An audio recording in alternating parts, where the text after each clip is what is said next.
Chapter 15. Sean was across the room in a beat. "The fuck are you doing?" "Like it?" Copper asked, turning his hand to get a good look at the pistol. "Here. Have a go yourself if you want." Sean didn't. He'd used one just like it many times. He could strip it down in seconds. And now, Copper was holding one. "I asked you a question," he said. "Relax." Copper put the weapon back into the box, and Sean saw that it had come with a pancake holster, designed to fit on his belt and hold the gun concealed close to his kidneys. Money well spent, right? Sean didn't give a shit about the money. "I have to take it back," he said. "Must be a mistake. No way should that be there." But the brutal reality now facing him was creeping into the corner of Sean's mind. Heaton had said he sold off surplus stuff, kit the stores wouldn't miss, but guns were not surplus. They were active or they were put beyond use, and there was no middle ground. Heaton supplied stolen weapons and had lied to him. Copper rested a hand on Sean's left shoulder. It was heavy, like a large joint of ham. "I'm guessing," he said, "that Josh hasn't told you the whole truth." Heaton wouldn't be such an idiot, Sean thought. You couldn't just nick weapons from the MOD. There were procedures. This shit was traceable. "Unlike you," Copper said, his voice slow and quiet, as though explaining something to a child. "Josh kept in touch with his old life. Old contacts, mates. Smart lad, if you ask me. I'm gonna kill him." Copper closed the box. "It's not like it used to be," he said. "Life is different now. Things have changed. We have to keep up. Make sure we're safe. Look after our own. You've seen it for yourself, right? That guy coming after your mum?" "That's bollocks, and you know it." Sean kept a lid on the volume, forcing it down from a shout. "That was just some lone tosser. It's not like everyone's getting tooled up." Copper nodded towards the door. "You've done your job, Shawnee. Take the money, forget it. Best way, right?" He tucked the box under one arm and headed for the exit that led out the back. "See you around, Shawnee," he said. "Pull the door to when you go." Sean sat in the matiz, his whole body shaking. He was beyond anger and into a whole new kind of rage. Then he roared, hammered his fists into the dashboard. Heaton had lied to him. Sleeping bags? Ration packs? It was all bollocks, and Sean felt sick at the way he'd been taken in. He should have realised. The money should have given it away. No way was any of that other stuff worth what was being paid. Then he remembered the day on the ranges. He'd helped clear up, and Heaton had insisted on sorting out the spent and unused rounds himself. Even when Sean had offered to help, he had kept him away.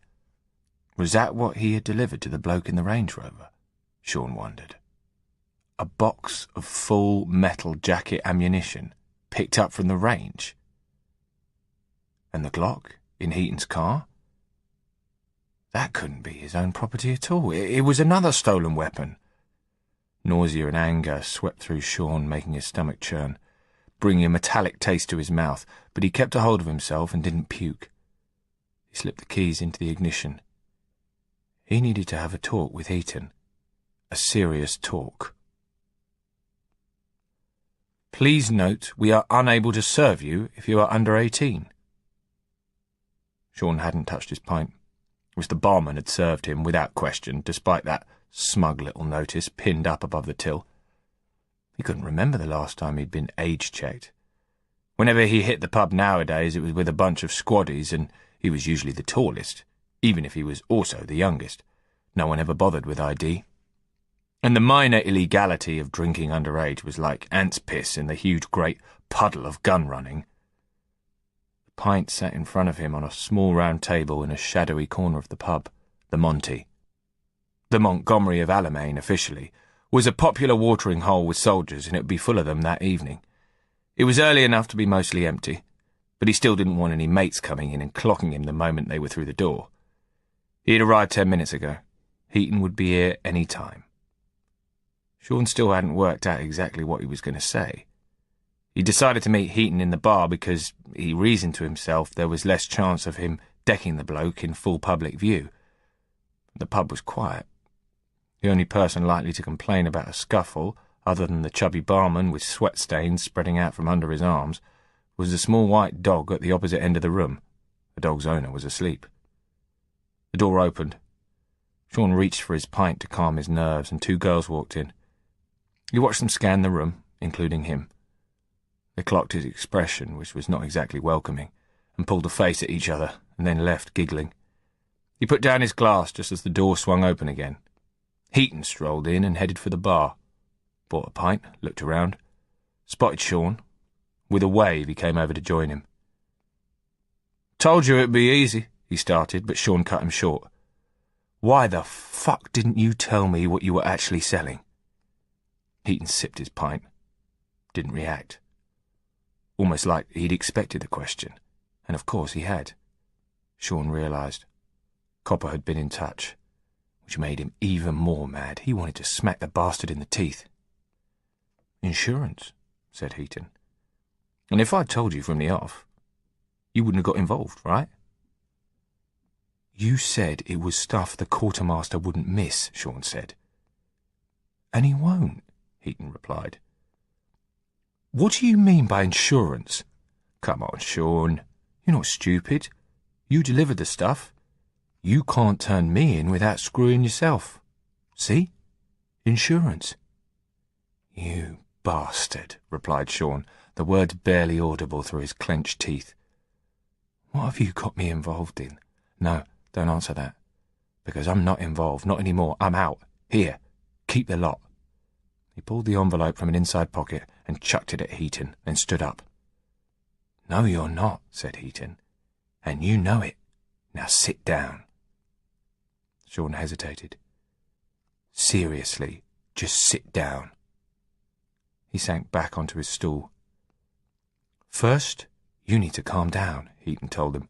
"Second, you need to listen." Sean leaned forward, folding his arms and resting them on the table. "I'll take orders from you when I have to," he said. "But here, I don't have to, do I?"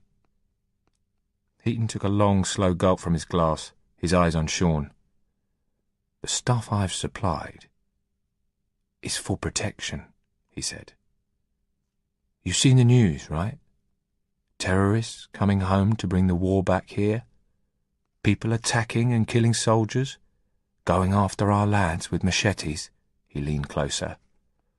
"How long do you think some fundy nutcase with a machete is going to last against a trained soldier with a Glock?" Sean shook his head in disbelief. "You really are full of shit, aren't you?" "I'm serious," Heaton said. "Next time you see Copper, speak to him. Ask him about the threats he's had from the idiots talking about IS. I don't have to listen to this." Sean made to leave. The corporal reached out and pulled him back down onto his stool. "Gangs aren't fighting each other anymore, Harker," he said. "They're protecting themselves from what's spilling out onto the streets here, just the same way as it has in Syria and Libya. There's a war coming. We need to be ready for it." Sean rolled his eyes. "You really expect me to believe any of this? Islamic State are setting up shop over here?" He laughed, shook his head. "You should hear the shit you're spouting." "You need to wake up," Heaton said. "Next time you speak to Copper, ask him about some of the other tossers he's been dealing with. Morons patrolling the streets to enforce bullshit religious rules. Shops firebombed because they sold the wrong kind of meat. Girls with acid in the face for fancying the wrong bloke." Sean stared at him. "Mate," he took a deep breath. "Mate, you're missing one thing." He leaned closer. "This isn't fucking Syria. It's fucking England." Slowly, deliberately, he pushed the envelope back towards Heaton. "I've never grasped a mate, and I'm never going to," he said slowly. He looked Heaton in the eye and didn't blink. "So if you think your little operation is in the tiniest bit of danger from me, then you and me can step outside right now and sort it out. But, mate, I am walking. End of." He saw something change in Heaton's eyes as he stood up. Disappointment? Well, why should he care? "I'll see you at work, Corporal Heaton," he said sarcastically. Heaton made a strange movement with his head, something between a shrug of acceptance and a shake. He held up the envelope. "I'll hold on to your share," he called as Sean walked out into the night.